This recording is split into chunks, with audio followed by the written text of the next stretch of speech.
Fala galera, tudo bem com vocês? Você já parou para pensar que o banco não constrói casa, não fabrica carro, não produz alimento e mesmo assim, ano após ano, ele fica cada vez mais rico? Empresas contratam funcionários, se preocupam em vender seus produtos, faz toda a gestão de estoque e os bancos batem recorde atrás de recorde, ano após ano, nos seus lucros aqui, mesmo que o governo vá mal, mesmo que o país esteja em crise. Tudo isso acontece por conta do seu modelo de negócio. E entender o jogo é fundamental para você utilizar as regras a seu favor. Mas afinal, como que o banco ganha dinheiro? Basicamente, ele pega dinheiro barato e empresta caro. Por exemplo, você que investe em caixinhas do Nubank, no Porquinho do Inter, você está emprestando dinheiro para o banco, ganhando o quê? 10, 12% de rentabilidade ao ano. O banco vai pegar esse dinheiro e emprestar para outro cliente, cobrando 7, 8% ao mês de rentabilidade. E essa diferença do que ele paga para você e o que ele cobra do outro cliente aqui, a gente chama de spread bancário. E o ponto essencial é a sua fragilidade financeira, porque o banco não foi feito para agradar aquele cliente que tem muito dinheiro,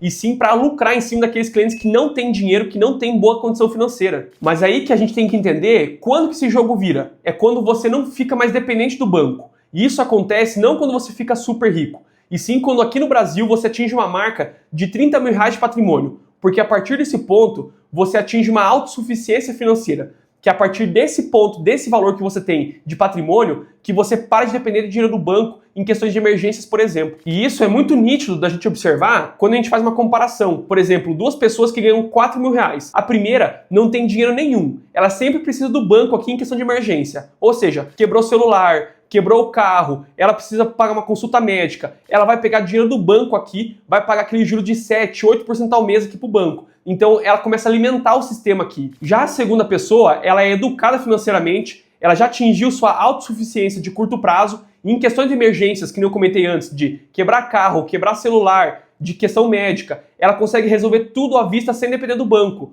Outra questão também é que quando o banco vê essa situação, começa a querer oferecer, por exemplo, para essa pessoa aumento do limite de cheque especial, ela não aceita e, pelo contrário, ela sabe usar o sistema a seu favor. Por exemplo, ela sabe utilizar o cartão de crédito e não pagar juros, ela não parcela a fatura do cartão de crédito. Então ela está usando o próprio sistema a seu próprio favor. E outro ponto muito importante que é pouco falado é que o banco não mede você como cliente somente sendo um bom pagador, ou seja, que tem um bom score de crédito, e sim pela sua taxa interna de rentabilidade para a instituição. Ou seja, você é um cliente que usa muito cheque especial, que você atrasa muito a fatura de cartão de crédito. Dessa forma, você está pagando muitos juros, está dando muita rentabilidade para o banco aqui. Para quem não sabe, eu sou contador, eu tenho uma empresa de contabilidade e eu já conversei com alguns clientes que ele, por exemplo, não tem a renda para ter o cartão Black, mas a instituição acaba dando para ele aqui esse benefício. Por quê? Porque basicamente a instituição sabe que ele tem uma taxa de interna muito boa, ele acaba dando muita rentabilidade para o banco. Em outra questão também, ele não atinge aquela fatura para zerar a taxa de manutenção mensal do cartão Black, que normalmente é altíssima.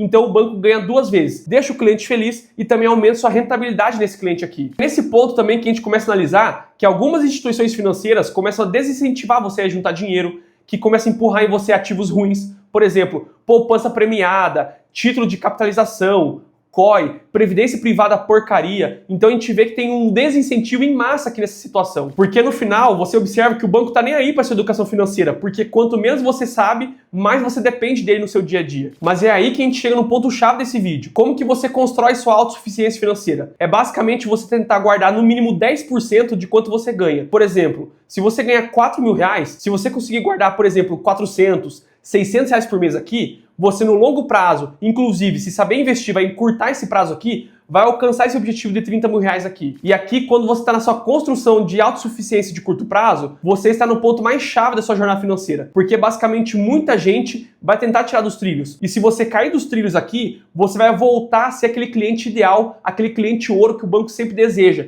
Então tome cuidado aqui. Você pode até achar que isso não é para você, porque, por exemplo, você anda de busão, você tem uma casa humilde, tem um carro velho, mas entenda que isso não é estético, é estrutural. E essa pirâmide de proteção financeira, ela é muito nítida, principalmente quando a gente vai às compras. Quem nunca foi comprar, por exemplo, um eletrodoméstico e tava lá, compre em 10 vezes sem juros, ou pague à vista com 10% de desconto. Por que é estrutural isso aqui, galera? Porque esse 10% de desconto que você vai ter no comprar à vista, se você tiver essa autossuficiência financeira de curto prazo, basicamente esses 10% aqui é o lucro que o banco teria por fazer esse parcelamento. Então, ao partir do momento que você faz essa compra à vista, você está tirando dinheiro do sistema.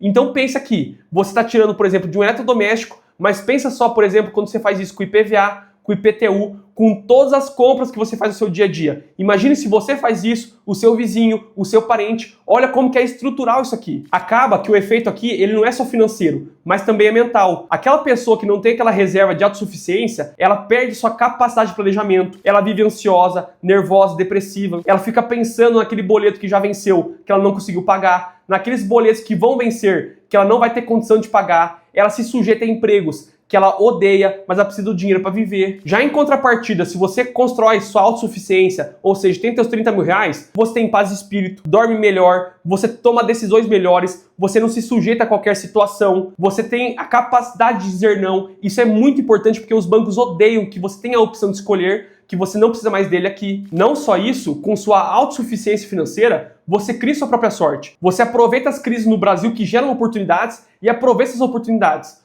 Por exemplo, eu e minha esposa ano passado, a gente conseguiu comprar de um cara que estava apertado financeiramente, comprar um carro com 15% de desconto do seu valor de FIP aqui. Então a gente fez uma baita oportunidade. Porque no final, galera, quem compra bem é quem tem grana, quem tem bufunfa aqui, que você aproveita a oportunidade. Quem tem dinheiro é rei aqui. É aqui que você entende que os 30 mil reais, ele não é consumo, ele é proteção. Proteção contra juros altos do banco, proteção contra situações que você não quer se expor, por exemplo, um trabalho que você não quer fazer, que você odeia. É uma questão também de comprar parte de um sono bom, é comprar paz de espírito seu e da sua família. O sistema, ele é desenhado para bons pagadores de dívidas. E você entendendo isso, você para de buscar aprovação, de querer alimentar seu ego. E sim você busca uma vida sólida, uma paz mental e uma tranquilidade sua e da sua família. Além disso, você entende que os 30 mil reais, ele não é sua liberdade financeira, mas ele te ensina como que funcionam os juros compostos. Por exemplo, se você investir ele em um CDB que rende 100% CDI, em um ano ele vai te render mais de R$ 3.600 de rentabilidade aqui. Se você quer entender como que funcionam os juros compostos, como que você faz essa oitava maravilha do mundo trabalhar a seu favor, veja esse vídeo que explica exatamente isso. Até a próxima, galera. Fui!